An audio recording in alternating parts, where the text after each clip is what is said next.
paz do nosso Senhor e Salvador Jesus Cristo. Esta é a hora da exposição da Palavra de Deus, com o seguinte tema: conhecendo o amor de Cristo. Conhecendo o amor de Cristo. É com esta propositura que eu abro o sermão desta noite no tema: conhecendo o amor de Cristo. Assim, se você trouxe a Bíblia, assim, se você trouxe a Escritura, eu lhe convido a abri-la na Epístola de Paulo aos Efésios. Epístola de Paulo aos Efésios, no capítulo 3, versos 14 a 21. Epístola de Paulo aos Efésios, no capítulo 3, versos 14 a 21. Mantenha a Escritura aberta durante toda a exposição da Palavra de Deus. Certamente você será desafiado a voltar o seu olhar para um destes versos desta sessão, desta perícope bíblica. Então, irmãos, hoje vamos focalizar nesta relevante epístola, nesta relevante carta escrita pelo apóstolo Paulo. Agora vamos orar. Curve a sua cabeça, feche os seus olhos, mantenha a Bíblia aberta, mas vamos orar nesta hora. Você pode orar em concordância comigo, também pode fazer a sua oração pessoal neste momento. Nosso Deus e Pai, estamos diante da Tua santa e inerrante palavra. Ela é a Tua voz, Senhor, a voz do Rei dos Reis e Senhor dos Senhores. Nós nos curvamos diante de Ti. Nossos corações estão abertos para Ti, Senhor. Assim, Espírito Santo de Deus, enche os nossos corações com a Tua preciosa palavra. Enche os nossos corações com este néctar dos céus, para a Sua glória, em nome de Jesus. Amém, amém e amém. Agora vamos ouvir a leitura da palavra de Deus, a partir do verso de número 14. Por esta causa, me ponho de joelhos diante do Pai, de quem toma o nome toda a família, tanto no céu como sobre a terra, para que, segundo a riqueza da sua glória, vos conceda que sejais fortalecidos com poder, mediante o seu Espírito no homem interior.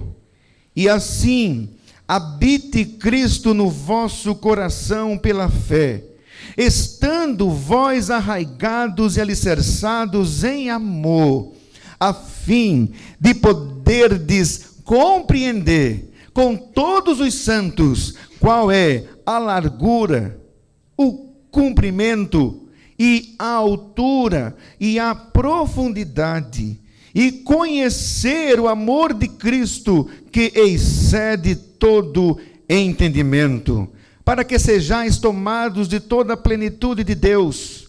Ora, aquele que é poderoso para fazer infinitamente mais do que tudo quanto pedimos ou pensamos, conforme o seu poder que opera em nós, a Ele seja a glória na igreja e em Cristo Jesus, por todas as gerações, para todo o sempre. Amém.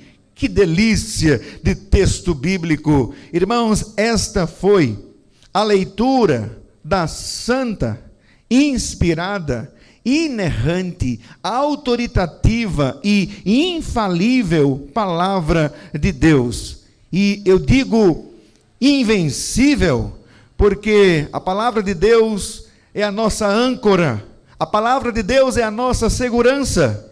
Então, irmãos, que Deus possa escrever a sua verdade eterna em nossos corações. Amém?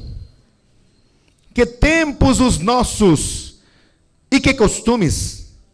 Que tempos os nossos e que costumes, disse Cícero, ao ver a corrupção e desvios da igreja de sua época, do latim, o tempora, o mores. E de fato, irmãos, vivemos em tempos desencorajadores. Vivemos em tempos assim, em tempos desencorajadores. O evangelho tem sido publicamente marginalizado, principalmente pelas leis públicas que estão transcorrendo em nosso Brasil. O evangelho tem sido publicamente marginalizado. As nossas convicções éticas, as nossas convicções cristãs, elas são rejeitadas pela nossa cultura e pela nossa cultura em geral. E não para por aí. Também são rejeitadas pelo mais alto tribunal da terra. É porque, irmãos, o mundo inteiro jaz no maligno. 1 João 5,19. E note que a pressão que há do mundo sobre a igreja de Jesus Cristo, a pressão é intensa, é grande, é enorme. É que o mundo, irmãos, quer ajustar os nossos valores cristãos. O mundo quer ajustar os nossos valores éticos. O mundo quer ajustar a nossa religião. O mundo quer ajustar a nossa fé e tantas outras coisas. Até parece, queridos, que custa caro servir ao Senhor nos dias de hoje. Mas o apóstolo Paulo disse: portanto, para mim, disse Paulo, o viver é Cristo e o morrer é lucro. Isso, Filipenses 1:21. Irmãos, para mim, disse Paulo, o viver é Cristo e o morrer é lucro. E eu pergunto a você, você ainda crer neste verso da Escritura Sagrada? Você ainda acredita na Escritura Sagrada? O seu coração, como está? O seu coração está cheio de paixão pela glória, está cheio de paixão pela majestade de Deus, ou seu coração está cheio das coisas deste mundo? Irmãos, a palavra de Deus, ela é um bálsamo. A palavra de Deus, ela é um conforto nestes dias difíceis. A palavra de Deus é um conforto nesses dias desencorajadores. Então, irmãos, sigamos o exemplo do apóstolo Paulo. Sim, quando o apóstolo Paulo bradou a sua voz e disse: por esta causa me ponho de joelhos diante do Pai. Aleluia! É o verso de número 14 desta sessão bíblica que nós estamos estudando nesta noite. Que tempos os nossos, e que costumes, ó têmpora, ó mores. Será as tribulações desta vida uma utopia na vida cristã? Será que as tribulações não alcançam a sua vida, a sua casa? Será as tribulações uma utopia na vida cristã? A resposta ideal é: de modo nenhum. Sabe, veja que as tribulações existem ou não existem. As tribulações existem. E que o perigo também existe. Mas, irmãos, nesta ocasião aqui, veja que o apóstolo Paulo, ele não estava no shopping. O apóstolo Paulo não estava de férias na ilha ou nas Ilhas Maldivas tomando água de coco. Não, as situações também eram difíceis para o apóstolo Paulo. Ele mesmo disse aqui no verso 1 do capítulo 3 ainda desta mesma literatura. Paulo disse: por esta causa Paulo, eu sou o prisioneiro de Cristo Jesus. Ele estava preso nesta ocasião, mas o seu coração estava livre. A sua fé estava livre para proclamar as boas novas de salvação. Ele disse: eu sou o prisioneiro de Cristo, mas quanto a isto, mas o quanto ele está preso, nesta ocasião, o verso 13 do capítulo 3 diz, Paulo: portanto, vos peço, mesmo diante das minhas cadeias, vos peço, mesmo diante das minhas tribulações, vos peço, não desfaleçais nas minhas tribulações. Não desfaleçais nas minhas tribulações por vós, pois nisso está a vossa glória. Capítulo 3, versículo 13. Assim sendo, irmãos, diante dos perigos desta vida, diante dos medos, diante das oposições, diante da hostilidade desta cultura, que chamamos de cultura contemporânea, será que você também pode dizer, porque sei em quem tenho crido, e estou certo de que Ele é poderoso para guardar o meu depósito até aquele dia? Você sabe em quem você deposita a sua confiança? Apesar dos problemas, apesar das tribulações, você pode bradar como Paulo bradou a sua voz e disse: eu sei em quem eu tenho crido. Louvado seja o nome do Senhor. E a pergunta é: nós sabemos em quem cremos? Então, irmãos, de onde vem o conforto para as nossas vidas? Muitas das vezes cansadas, muitas das vezes perseguidas, muitas das vezes hostilizadas, muitas das vezes apedrejadas. De onde vem o consolo, o conforto para as nossas almas? De onde vem, irmãos, o conforto? De onde vem o encorajamento do crente que vive neste mundo hostil? De onde vem o nosso encorajamento? Sabe, esta oração paulina responde estas perguntas. Esta oração paulina mostra-nos o caminho. E desta forma, queridos, vamos descobrir nesta oração de onde vem o conforto, de onde vem a garantia, de onde vem o encorajamento do cristão em um mundo avesso, de pernas para o ar, de um mundo averso à Escritura Sagrada, de um mundo averso à verdade do Evangelho. E essa é uma questão, irmãos, cada vez mais urgente.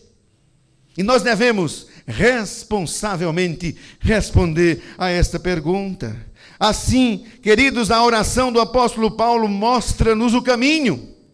E se mostra-nos, vamos desvendar esta oração nesta hora. Aqui nasce o nosso primeiro ponto. A princípio, vamos descobrir o foco, vamos descobrir o objetivo da oração do apóstolo Paulo. Se você prestou bem atenção à perícope que você leu, e se já conhecia este texto da Escritura Sagrada, você vai descobrir muitas coisas quando você voltar o seu olhar para a estrutura desta oração. Olha, veja que cada pedido se baseia no outro, e tudo converge para um só objetivo, tudo converge para um só alvo, para um só propósito. É tanto que John Stott, ele chamou isso de oração em escada. Quantos aqui já subiram escada? John Stott chama esta oração de oração em escada. Cada degrau da escada leva ao próximo degrau, não é assim? Cada degrau da escada leva ao próximo degrau e ao próximo degrau até chegar no topo. Desta maneira, irmãos, o verso de número 16. Aqui Paulo ora para que Deus veja o conteúdo desta oração. Paulo ora para que Deus vos conceda que sejais o quê? Fortalecido. Paulo ora para que vos conceda que sejais fortalecidos com poder, mediante o seu Espírito. Que oração incrível! Que oração extraordinária, que oração maravilhosa. Sabe, Paulo ora, Paulo pede força pelo poder do Espírito. Isto é uma grande oração. Mas, irmãos, apesar disto tudo, essa não é a conclusão. esse não é o foco da oração do apóstolo Paulo nesta ocasião. Assim, queridos, pela força do poder do Espírito, no verso 17, Paulo ora. Paulo ora no verso 17. Paulo ora para que Cristo habite no vosso coração pela fé. Que oração celestial, que oração extraordinária, que oração magnífica é esta, para que Cristo habite no vosso coração, e que habite no vosso coração pela fé.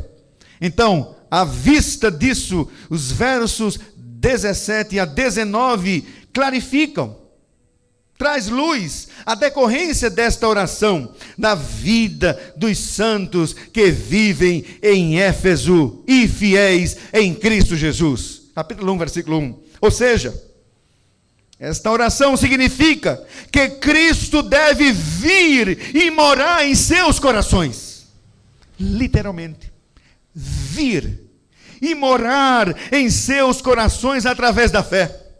Isso aqui significa uma compreensão mais lúcida, uma compreensão mais clara, uma compreensão mais firme, mais penetrante no insondável mistério do amor de Cristo. Irmãos, o fortalecimento do Espírito, a habitação do Santo Espírito em nossas vidas, em nossos corações, a compreensão mais clara acerca da profundeza do amor de Cristo, são coisas maravilhosas para se orar. São, sim, coisas maravilhosas. Mas nenhuma dessas coisas é o fim. Nenhuma dessas coisas é o alvo da oração do apóstolo Paulo. Apesar de tanta coisa linda, todas estas coisas são meios. Mas qual é a finalidade da oração paulina? Qual é a finalidade da oração do apóstolo Paulo? Vamos deixar que a Bíblia responda? O verso de número 19 responde: irmãos, é para que sejais tomados de toda a plenitude de Deus. Aleluia. Verso de número 19. Sabe, isto é para que você, para ser preenchido com toda a plenitude de Deus. E você já refletiu sobre isso alguma vez na sua vida cristã? Agora, como explicar isso? Como explicar ser preenchido com toda a plenitude de Deus? É que ser tomado de toda a plenitude de Deus quer dizer uma comunhão intensa. Quer dizer uma comunhão ativa com Deus através de Jesus Cristo. Isto é, não há comunhão intensa, não há comunhão ativa com Deus sem Cristo. Ele é o mediador. Ele é o Cordeiro de Deus que tira o pecado do mundo. Ele é o Deus que possibilita a nossa comunhão intensa com Deus. Assim, irmãos, o alvo, o objetivo último, o objetivo final desta oração é a comunhão total dos santos, é a comunhão total dos fiéis de Éfeso com o Senhor Jesus Cristo. E a pergunta é: como anda a tua vida com Deus? A tua comunhão com Deus está ativa, intensa, transbordante? Note, irmãos, que nesta oração Paulo não está orando. Paulo não está orando pelo crescimento espiritual dos efésios. Embora que isso seja uma coisa boa, uma coisa necessária, tanto para aqueles irmãos, quanto para as nossas vidas também. Paulo não está orando aqui por aqueles que estão desvanecidos no pecado. Embora que devemos orar por isso também. Paulo também não está orando para pedir ajuda. Para quê? Ajuda para enfrentar a maldade de uma sociedade embaçada pelo pecado. Ajuda para enfrentar uma sociedade ímpia. Sabe, aqui Paulo está orando pelo destino final dos crentes. É isso mesmo. Paulo está orando pela comunhão ativa, pela comunhão intensa do povo de Deus, comunhão inigualável, comunhão completa com o Salvador, que é a força motriz da vida, a nossa comunhão com o nosso Deus, e assim preenchida com toda a plenitude de Deus. Esse sim, queridos, é o desejo do coração do apóstolo Paulo nesta oração. Sabe, irmãos, não é fácil lutar nos campos das batalhas diárias desta vida. Irmão Paulo e Marilinda, 53 anos de casados, confere. Perfeito. E eu vos pergunto, houveram batalhas difíceis a serem transponíveis durante todos estes 53 anos de vida de casados? Mas já acabou, não é? Os problemas? Já passaram os problemas? Irmãos, Lenil, as batalhas da vida são pequenas? São grandes? Leonora, como vai as tuas batalhas? São pesadas? São presentes? Continuam acontecendo? E eu penso que, queridos, não é fácil lutar. Em Gorete, é fácil lutar? Você aqui, o seu coração lá em Joinville, naquela cidade linda, bonita, mas a batalha foi vencida, já ajustou a lua de mel aí? Então, veja, eu penso, queridos, que não é fácil lutar nos campos das batalhas diárias da vida. Ou não são múltiplos os desafios? Ou não são grandes, vastos, enormes as dificuldades? Ou não são múltiplas as aguilhoadas? Como, por exemplo, cuidar de uma adolescente rebelde. Você já cuidou de um adolescente difícil? Cuidar de uma adolescente rebelde? Que aguilhoada! Cuidar de um casamento desestruturado, e isso não acontece aqui em Esperança. Todo mundo é bem casado. Top 10. Irmãos, haja coluna, viu, para lidar com este tema aqui, casamento. Cuidar com crise financeira, isso acontece com você? E muito. Cuidar com a questão da crise financeira, crise familiar e tantas outras coisas que nós poderíamos alencar nesta hora. Eu quero dizer que Deus não é indiferente, viu? Quanto a isto, Deus não é indiferente às nossas tribulações, Deus não é indiferente às nossas tempestades, aos nossos problemas. Mas, irmãos, as pessoas normalmente elas desejam resolver na prática, e eu espero que você concorde comigo. Normalmente as pessoas preferem resolver esses problemas primeiro. Depois, se sobrar tempo, aí você vai resolver o problema do coração.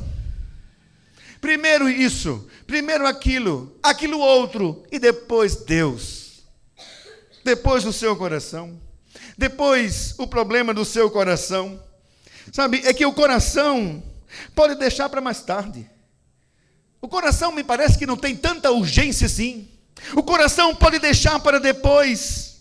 Então, para acelerar, para dar velocidade à coisa, estas pessoas fazem de Deus um diminuto servo para satisfazer as suas necessidades egoístas e urgentes. E isso é uma utopia. Isso é uma ilusão. Sabe, meus irmãos, a Bíblia diz que os homens são perversos. Os homens perversos e impostores irão de mal a pior, enganando e sendo enganados. 2 Timóteo 3,13. Os dias com efeito são difíceis, ou não são? É um mar de rosa todos os dias. Os dias são difíceis, os dias são desagradáveis. A nossa sociedade está perdida. A nossa sociedade está moralmente fragmentada e distante da palavra. Sabe, as pessoas estão com os seus corações cheios de paz. Não é assim? As pessoas estão com os seus corações cheios de alegria. Aonde? Só se for no SBT. As pessoas estão rancorosas, cheias de ódio, cheias de raiva, cheias de tristeza. é que Deus não cabe em muitos corações. É que Deus não cabe em muitos corações. Mas o que cabe no seu coração? O que cabe no seu coração? Talvez um esportivo, ou você nunca sonhou com um. Talvez um esportivo de 3,9 milhões de dólares. O nome deste esportivo é MAR00. 3,9 milhões de dólares. Talvez caiba no seu coração um Harry para as mulheres, viu? Um Harry Winston Ruby Slippers. Sabe o que é isso? É um par de sapato de 2,3 milhões de euros. 2,3 milhões. Só existe um. Você quer comprar? Tá para leilão. Todo com rubis cravados, vermelhos. Uma coisa linda. Talvez, irmãos, o esportivo, este par de sapatos simples, caiba dentro do seu coração. Mas é que Deus não cabe em muitos corações. E que corações azedos são esses? E a aplicação é: tire os olhos do mundo e coloque os seus olhos para Deus. Sabe, Deus é o nosso foco. Deus é o nosso objetivo. Deve focalizar Deus, porque Deus é a nossa melhor visão. Não é aquela paisagem que nós temos quando estamos no mar, ou no 23º andar, olhando para os oceanos desta vida. A melhor visão que o crente tem é Deus. Sabe que Cristo, eu faço esta oração, caiba no seu coração. Cristo cabe no seu coração? Você já fez esta pergunta para si? Cristo habita na minha vida, Cristo habita no meu coração, Ele cabe. Paulo disse, no verso número 17, habite o quê? Cristo. Aonde? Habite Cristo no vosso coração pela fé. Aleluia. Sabe, Cristo é o nosso excelente tesouro.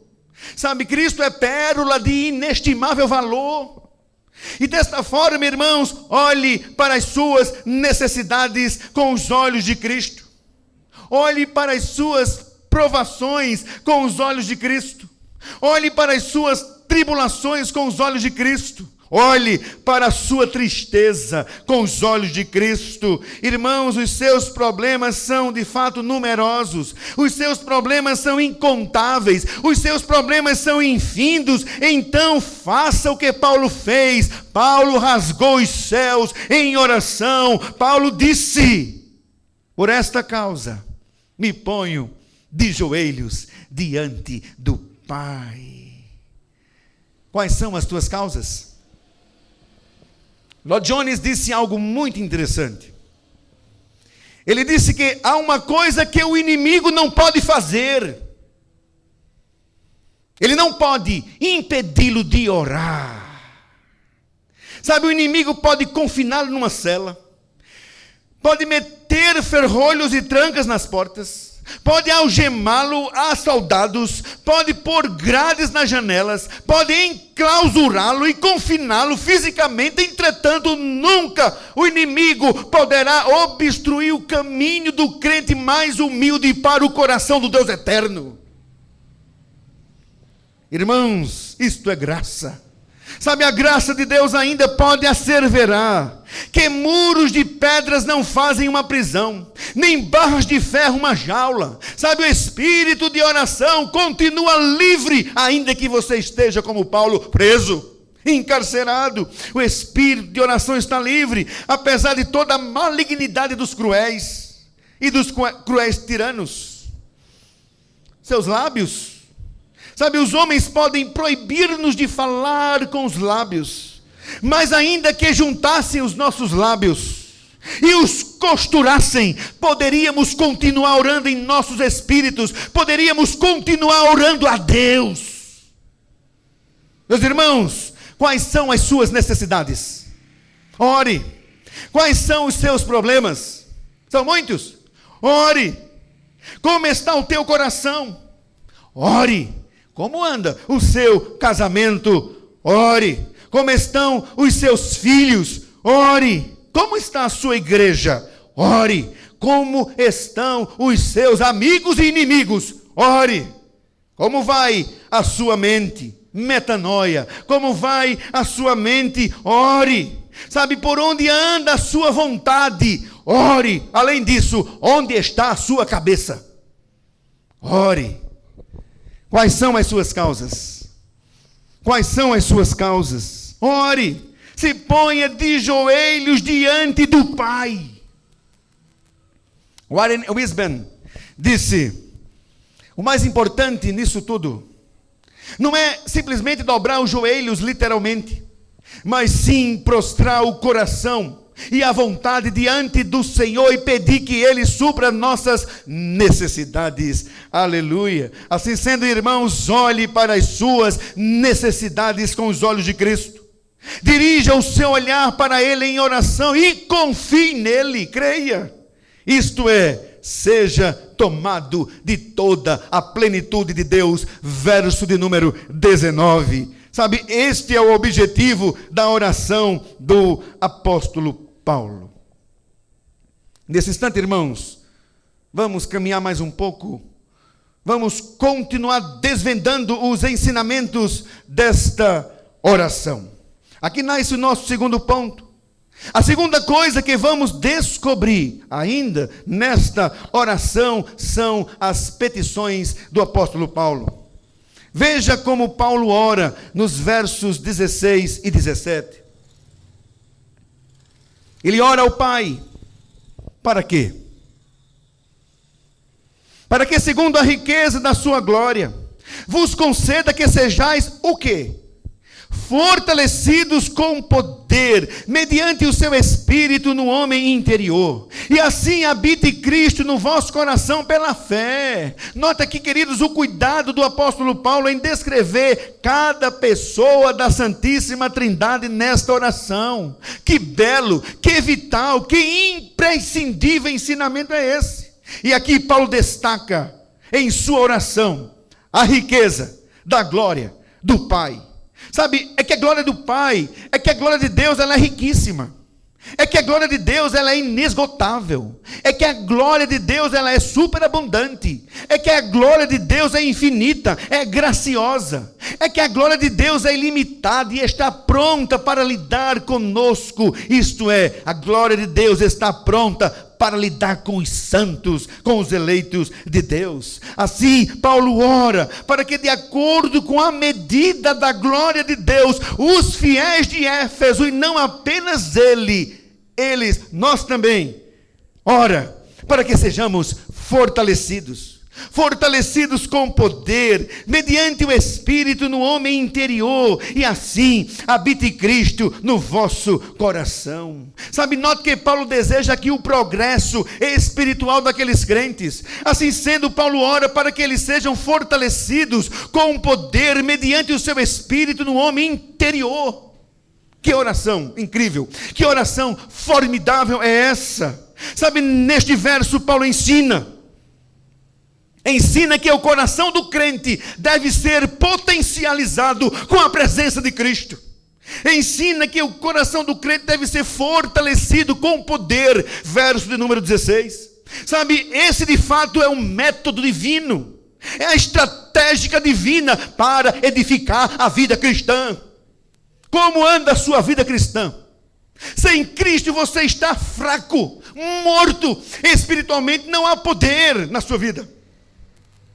Falta oxigênio espiritual. Sabe, essa oração de fato é o oxigênio da alma. Assim, se você não quiser desfalecer na sua caminhada cristã, se ponha de joelhos e ore. Entre na presença de Deus Todo-Poderoso. Meus irmãos, o que é que a oração faz? O que é que a oração faz? A oração, você tem pulmão? O que que a oração faz? A oração, ela enche os pulmões da alma com o oxigênio do Espírito Santo. Se vocês quiserem permanecer de pé, se vocês quiserem permanecer sem vacilar, encham-se com a vida de Deus. Orem, não desfaleçam. Em outras palavras, queridos, nós não devemos perder tempo. Não devemos ficar pensando nas coisas que tendem a derrotar-nos. Devemos fortalecer-nos em nossa santíssima fé, como nos exorta bem o Judas. Sabe, Paulo ora para que Deus fortaleça o crente. E que palavras robustas, e que palavras musculares são estas? Mas por que ele orou assim?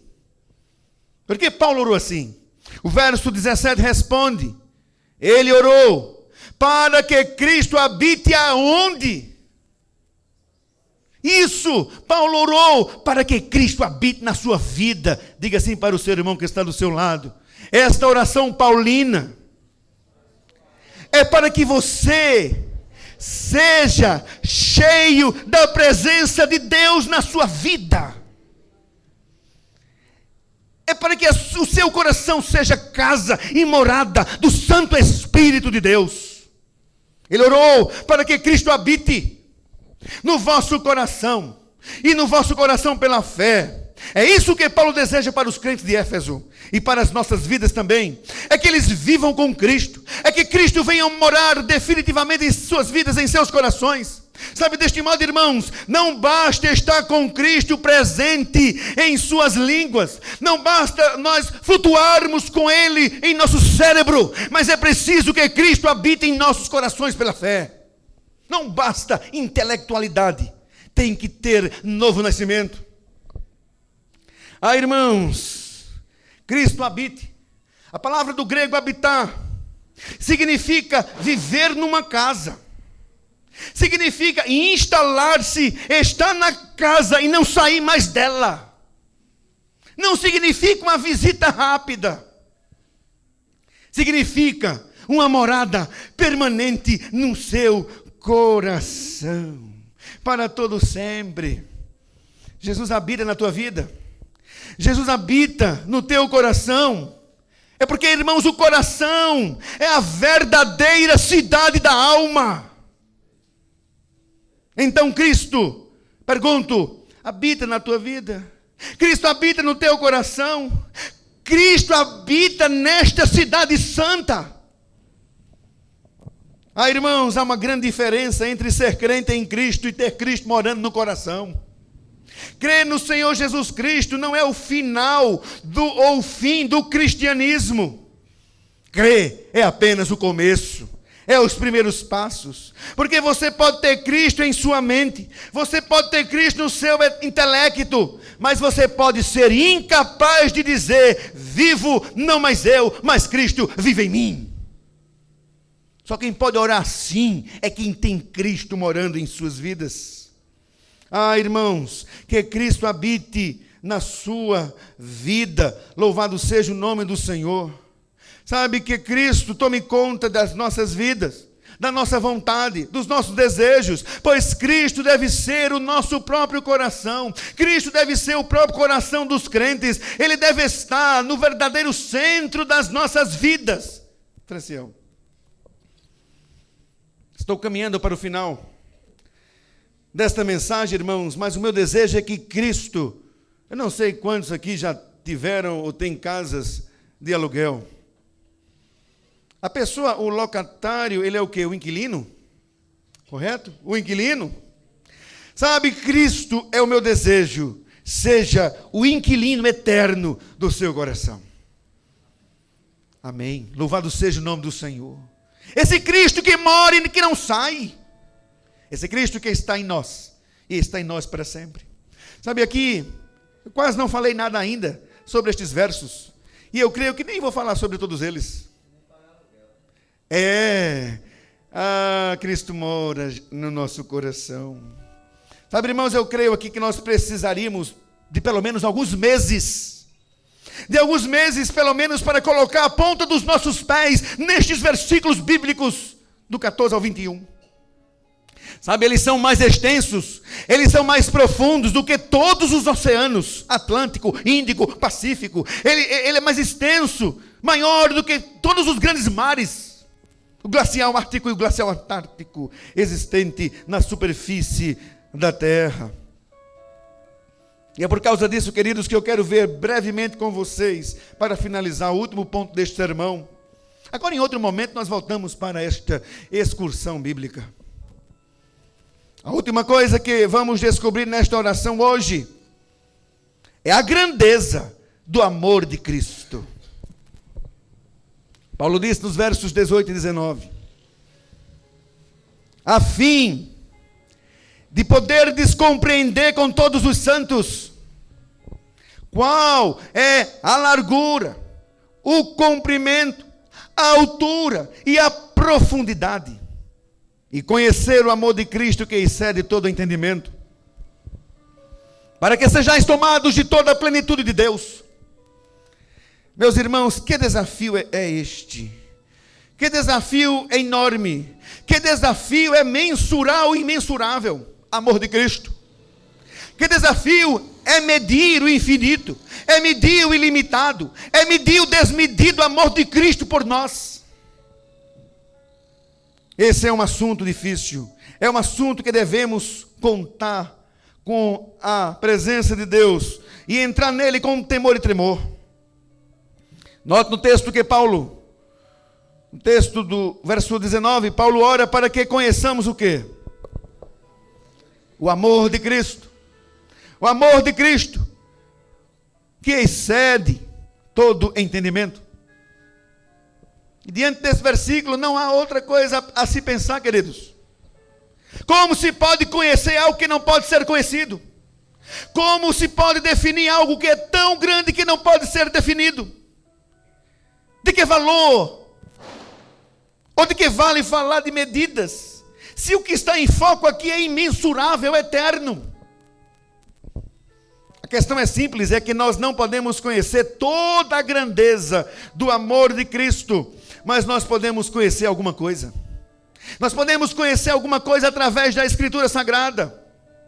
É que o amor de Cristo é glorioso, é que o amor de Cristo é interminável, é que o amor de Cristo é maravilhoso, é que o amor de Cristo é extenso. Você já meditou sobre a largueza do amor de Cristo por você? Você já refletiu sobre isso? Sobre a largueza do amor de Cristo? Parece-me que o livro de Apocalipse está interessado na largura do amor de Cristo. Nele lemos: e com teu sangue compraste para Deus homens de toda tribo, língua, povo e nação. E ainda era de milhões e de milhões e de milhares e de milhares. Esta é a largueza do amor de Cristo. Sobre o comprimento. Você já considerou o comprimento do amor de Cristo? Sabe, irmãos, a saída é entender o comprimento do amor de Cristo através da seguinte pergunta: quando este amor de Cristo começou? Comprimento. Este amor de Cristo começou na eternidade, porque o amor de Cristo por nós sempre existiu. Jeremias 31:3 diz: com amor eterno eu te amei. Isso quer dizer que o amor de Cristo é desde antes da fundação do mundo. Assim, irmãos, o amor de Cristo pelos seus filhos é de eternidade a eternidade. Começou na eternidade, continua nesse tempo. Portanto, podemos estar sempre seguros de que o amor que Cristo tem por cada um de nós, esse amor não mudará. Esse amor é eterno, esse amor não sofre variações, esse amor será o mesmo e será o mesmo para sempre, porque Jesus Cristo é o mesmo ontem e hoje e eternamente, e o seu amor é sempre o mesmo.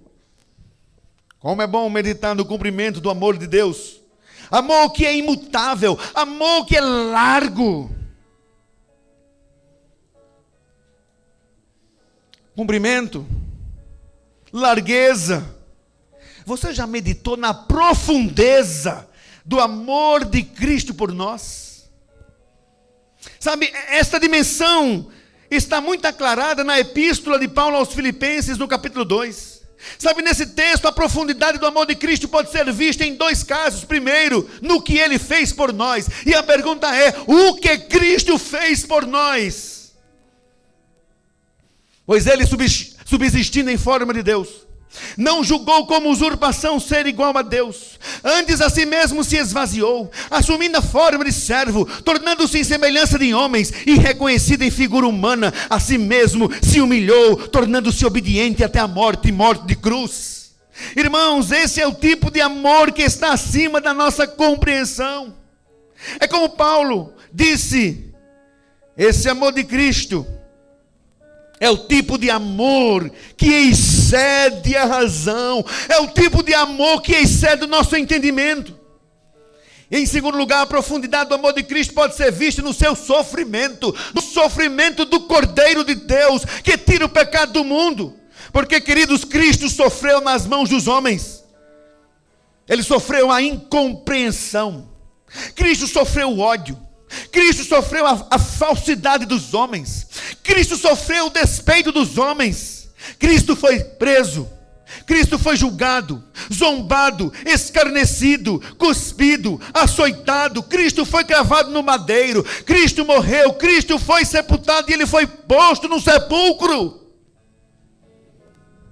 Martin Lloyd Jones disse, esse Cristo é o autor da vida.